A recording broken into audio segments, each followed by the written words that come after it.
আবু বকর রাদিয়াল্লাহু তাআলা আনহু কোরবানি করতেন না, ওমর রাদিয়াল্লাহু তাআলা আনহু কোরবানি করতেন না।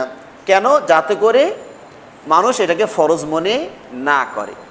এছাড়াও আবু মাসউদ আল বাদরি রাদিয়াল্লাহু তাআলা আনহু তিনিও বলছেন, ইন্নী লা আদাউল আদহা ওয়া ইন্নী লা মুসিরুন, আমি ধনী মানুষ তারপরেও কোরবানি ছেড়ে দেই, করি না। কেন? মাখাফাতা আইয়ারা জিরানি আন্নাহু হাতমুন আলাইয়া, এই আশঙ্কায় যে আমার প্রতিবেশী মনে করবে এটা আমার উপরে ফরজ, এটা যেন মনে না করে, এই জন্য উনি কোরবানি করতেন না, অথচ ধনী মানুষ। এর মানে আমি এটা বোঝাচ্ছি না যে কোরবানি না করলে মনে হয় খুব ভালো কাজ, না, কোরবানি করা অবশ্যই একটি ভালো কাজ, কিন্তু সেটা ফরজ নয়। আল্লাহ নবী সাল্লাল্লাহু আলাইহি ওয়াসাল্লাম মদিনাতে 10 বছর ছিলেন, প্রতি বছরই তিনি কোরবানি করেছেন। তো এখান থেকেই কোরবানির গুরুত্ব বোঝা যায়। কোরবানির ফজিলতের ব্যাপারে সহি কোনো হাদিস পাওয়া যাবে না।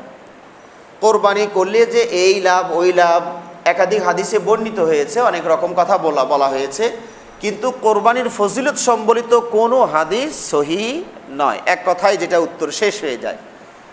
তার মানে কি কোরবানির কোনো তাহলে ফজিলত নাই? আসলে আমাদেরকে বলা হয়নি, এর মানে কি আসলে ফজিলত নাই? আপনারা কি মনে করেন? আল্লাহ নবী সাল্লাল্লাহু আলাইহি ওয়াসাল্লাম এই ফজিলত বর্ণনা করেননি, এর মানে কি এর কোনো ফজিলত নাই? অবশ্যই আছে, আমাদেরকে জানানো হয়নি। কারণ সব ইবাদতের ফজিলত আমাদেরকে জানানো হয়নি। অনেক ইবাদত আছে যার ফজিলত আমরা জানি না। এই যে ইতিকাফ আপনারা করেছিলেন রমাদানের শেষ দশকে, কোনো ফজিলতের কথা হাদিসে বর্ণিত হয়নি। তাই বলে কি কোনো ফজিলত নাই? অবশ্যই আছে, আমরা জানি না, আমাদেরকে আল্লাহ এটা জানান নাই। তবে একবারে জানান নাই এভাবেও বলাটা ঠিক হচ্ছে না, বলতে হবে কমনভাবে আল্লাহ ফজিলতটা বলে দিয়েছেন। কোরআনে আল্লাহ রাব্বুল আলামিন বলছেন, মান জাআ বিল হাসানাতি ফালাহু আশরু আমসালিহা, যে কোনো ভালো কাজ করলো তার সর্বনিম্ন প্রতিদান হবে কত? 10। সর্বনিম্ন প্রতিদান হলো 10, এরপরে আল্লাহ যত খুশি বাড়িয়ে দিবেন। তো কোরবানির ফজিলত যদি আমরা হাদিসে নাও পাই, তো কমপক্ষে আমরা এইটুকু বুঝতে পারি যে 10টা নেকি তো অবশ্যই আমরা পাবো। ইতিকাফের ফজিলত যদি আমরা নাও পাই, কমপক্ষে তো এইটুকু নিশ্চিত যে আমরা কমপক্ষে 10টা নেকি অবশ্যই পাবো। এরপরে আল্লাহর কত দিবেন সেটা তিনি ভালো জানেন। তবে ওই হাদিসটা সত্য যে এই 10ম তারিখে কোরবানির রক্ত প্রবাহিত ছাড়া আল্লাহর কাছে ওই দিন আর অত ভালো প্রিয় কোনো, তাহলে এটাও একটা ফজিলত কিন্তু হয়ে যায় যে এই দিন আল্লাহর কাছে সবচেয়ে প্রিয় একটা আমল কোরবানি রক্ত প্রবাহিত করা। এই কোরবানির পশু এর বয়স কেমন হবে এটা আপনারা জানেন। আমরা যদিও দাঁত দেখে কেনার চেষ্টা করি, আসলে দাঁতটা কিন্তু মেইন নয়, মেইন হলো বয়সটা। তো আমাদের দেশে যেহেতু গরু আর ছাগল, ভেড়া, মহিষ এগুলোই বেশি, তো দুটোর বয়সের কথা আমি আপনাদেরকে বলবো। গরু কত বছর বয়স হতে হবে? সানাতাইন, 2 বছর। 2 বছর পূর্ণ হতে হবে, যদিও দাঁত না গজায়। কথা বুঝতে পেরেছেন? তাহলে 2 বছর যদি পূর্ণ হয়ে যায় তাহলে ওই গরু কোরবানি করা যাবে। এখন আপনি যদি আপনার গৃহপালিত গরু হয়, ছাগল হয়, ছাগল হলে কয় বছর? 1 বছর।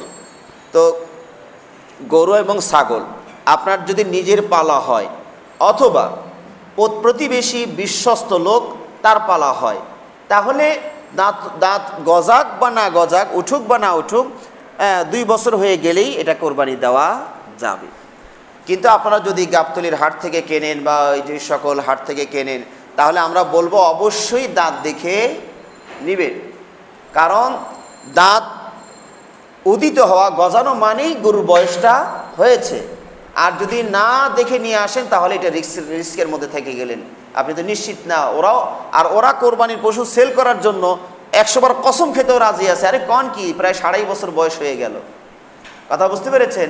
তো ওদের কথা আপনারা বিশ্বাস করবেন না, আপনারা অবশ্যই দাঁত দেখে কেনার চেষ্টা করবেন। কোরবানির 4টি দোষ থেকে বেঁচে চলতে হয়। 4টি দোষ, তার মধ্যে 1 নম্বর হলো আল আরজা আল বাইয়িনু যিলাউহা, সুস্পষ্ট ল্যাংড়া। সুস্পষ্ট ল্যাংড়ার ব্যাখ্যায় ইবনে উসাইমিন আরও অনেক ওলামা বলছেন যে এমন ল্যাংড়া যে হেঁটে হেঁটে ওকে যে কোরবানি দেওয়ার জন্য 20 হাত দূরে নিয়ে যাবেন, এইটুকু জায়গাও সে হেঁটে যেতে পারে না। ওই ভ্যান গাড়িতে উঠিয়ে তারপরে ওখানে নিতে হয়। এই রকম যদি ল্যাংড়া হয় তাহলে ওইটা দিয়ে কোরবানি করা যাবে না। কিন্তু যদি ল্যাংড়াটা এমন হয় যে ল্যাংড়ায় যেতে পারে, ওর সঙ্গীরা একটু আগে যায়, ও পিছনে পিছনে যায়, যেতে পারে কিন্তু ল্যাংড়ায়, এই ল্যাংড়া পশু জায়েজ আছে। আমার কথা বুঝতে পেরেছেন? 2 নাম্বার হলো মানে এক চোখ অন্ধ, যার এক চোখ অন্ধ ওই রকম পশু কোরবানি করা যাবে না। তো যদি 2 চোখ অন্ধ হয় তাহলে তো যাবে মনে হয়। কথা বুঝতে পেরেছেন? দলিল বোঝার চেষ্টা করতে হয়। কোরআনে আল্লাহ বলছেন কি, পিতামাতার ব্যাপারে বলছেন, ফালা তাকুল্লাহুমা উফফি ওয়ালা তানহারহুমা, বাবাকে উফ বলো না, ইস বলো না, ধমক দিও না। তার মানে কি মুখ বন্ধ করে লাঠিতে খালি পিটাইতে থাকবেন? উহো বলবে না, ইসও বলবেন না, খালি পিটাইতে থাকবেন, এটা নাকি? যেখানে উ আ ফিস উফ এটাই বলা যাবে না, ধমক দেওয়া যাবে না, সেখানে লাঠি, সেটা তো আরো দূরের কথা, এটা অসম্ভব ব্যাপার। তো কোরবানির ক্ষেত্রে যখন এক চক্ষু কানায় চলবে না, তো 2 চক্ষু কানা তো আরো চলবে না। এখন পশু কিনতে গিয়েছেন, খেয়াল করুন, চোখ যদি 2টাই কানা হয় তাহলে আপনি বুঝতে পারবেন গরু আসবে না, ও টানা ছাড়া গরু রাস্তাঘাট চিনবে না। কিন্তু যদি এক চোখ কানা হয় তাহলে আপনারা ঠকিয়ে দিতে পারে, ও কিন্তু হাঁটবে, চলবে, ফিরবে। এই জন্য কেনার সময় গরুর চোখটাও একটু ভালো করে দেখে নেবেন। সম্ভব হলে আমের পাতা, খড়কুটা সাথে করে নিয়ে গেলেন, গরুর ডান পাশের চোখের বরাবর খাবারটা নিয়ে যান। ও যদি দেখতে পায় তাহলে ঘুরে খাবারটা নেওয়ার জন্য চেষ্টা করবে। আবার বাম পাশের চোখটা এরকম চেষ্টা করলেন, খাবারটা নিয়ে গেলেন, তো ও যদি বাম চোখ দিয়ে দেখতে পায় তাহলে খাবারের জন্য জিহ্বাটা বাড়িয়ে দিবে। যদি মনে করেন আম পাতা জাম পাতা আবার কোথায় পাবো, তাহলে আমরা বলবো কমপক্ষে হাতটা ওই সেলের মতো করে, ক্ষেপণাস্ত্রের মতো করে ওর দিকে হাতটা বাড়িয়ে দেন। চোখের কাছে যখন নিয়ে যাবেন ও সরিয়ে ফেলবে, কি ব্যাপার, আমেরিকার ক্ষেপণাস্ত্র আসতেছে নাকি? আর ওদের দেখে ফেলে, তারা চোখ ঘুরিয়ে নিবে। আর যদি দেখতে না পায়, গুঁতো লাগার পরে কবে যে কী হইলো এটা, তাহলে বোঝা গেল চোখের গরুতে কি আছে, এই গরুর চোখে কি আছে, সমস্যা আছে। তো এইভাবে পরীক্ষা করে নেওয়ার চেষ্টা করবেন। 3 নাম্বার দোষ হচ্ছে যে আল মারিদ আল বাইয়িন মারাদুহা, এত মানে সুস্পষ্ট রোগা, দেখেই মনে হচ্ছে যে এই রোগার গোস্ত খেয়ে রুচি মানুষের হবে না, এমন রোগা যদি হয় তাহলে এই গরু কোরবানি করা যাবে না। 4 নাম্বার হচ্ছে এমন হ্যাংলা পাতলা কঙ্কাল সদৃশ, গায়ে হাড্ডি বলতে, গোস্ত বলতে তেমন কিছু নাই, ক্যালসিয়াম ভিতরে নাই, এরকম কঙ্কাল সদৃশ গরু কোরবানি করলে বা পশু কোরবানি করলে কবুল হবে না। বাকি যে দোষগুলো আছে, 4টা দোষ মনে রাখার পরে বাকি যে দোষগুলো আছে ওটার তেমন সমস্যা নাই। তবে যত নিখুঁত করার চেষ্টা করবেন তত ভালো, যত নিখুঁত হবে তত ভালো, যত মোটা তাজা হবে তত ভালো। একটু সর্দি কাশি, 2টা হাসি দিল, 2টা কাশি দেয়, একটু জ্বর জ্বর ভাব, একটু ঘা পচড়ার মতো দেখা যায় 2-1 জায়গায়, তো এগুলো কিন্তু সমস্যা নয়। ওই 4টা দোষ হলো সমস্যা, ওটা হলে কোরবানি আপনার হবে না, আর বাকিগুলো ছাড় দেওয়া যাবে। তবে বললাম যত নিষ্কণ্টক হবে, যত ভালো হবে, তত আল্লাহর কাছে বেশি কবুলের সম্ভাবনা থাকবে। এখানে আরেকটি বিষয় না বললেই নয়, আমাদের দেশে ভাগে কোরবানি নিয়ে একটা বিতর্ক ছড়ানো হয়েছে, তাই না? ভাগে কোরবানি, আমাদের একটি সংগঠন তারা বলছেন যে ভাগে কোরবানি দেওয়া যাবে, তবে সফরে, মুকিম অবস্থায় ভাগে কোরবানি দেওয়া যাবে না। আমি আপনাদেরকে বলি যে এই মাসআলাটি আমার জানা মতে 1400 বছর ধরে পৃথিবীর কোনো এলাকায় চলে নাই, প্রকাশও পায় নাই, শুধুমাত্র বাংলাদেশে ইদানিং এটা ছড়ানো হয়েছে।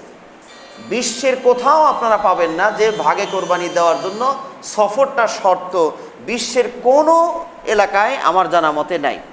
এমনকি আপনারা জানেন হানাফি, শাফি, মালিকি, হাম্বলি এই 4টা মাযহাব ছোট্ট ছোট্ট বিষয় নিয়েও বিতর্ক করে, এটা এখানে আমি জোরে না আসতে, হাতে এখানে না উপরে না নিচে না ছেড়ে দেওয়া, এগুলো ছোট্টখাটো মাসলা নিয়ে মতভেদ হয়েছে। হানাফি, শাফি, মালিকি, হাম্বলির